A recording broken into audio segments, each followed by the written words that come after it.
به لحاظ کمیت، این هم در تاریخ ادبیات به حالت مقایسه بخوایم عرض کنیم، به لحاظ کمیت اگه بخوایم ابیات مثنوی رو و ابیات غزلیات شمس و غزلیات شمس نزدیک بیش از 4000 غزله. غزل 7 بیتی داره مولانا، غزل 30 بیتی هم داره. اگر میانگی رو بگیریم هر غزل 10 بیت، 15 بیت هم میتونیم بگیریم ما، ولی اگر میانگی بگیریم هر غزل 10 بیت، 4000 ضرب در 10 میشه 40000 بیت.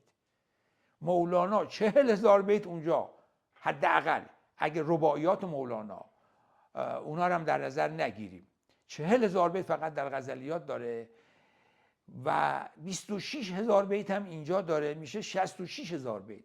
یعنی شاهنامه فردوسی که شهرت پیدا کرده به منظومه حماسی بسیار بزرگ به نام نسخه چاپ مسکو، بیش از 47 یا 48000 بیت نیست.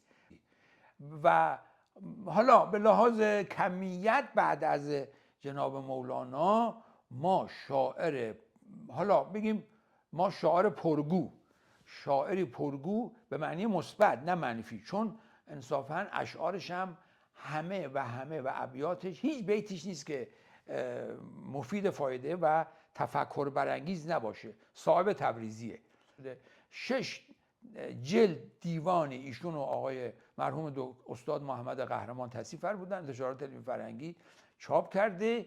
خب به لحاظ کمی تعداد ابیات شاید جناب صائب از همه شاعران شعر فارسی از رودکی تا فرض بفرمایید قیصر امینپور بیشتره اگه بخوایم مقایسه کنیم به لحاظ کمیت.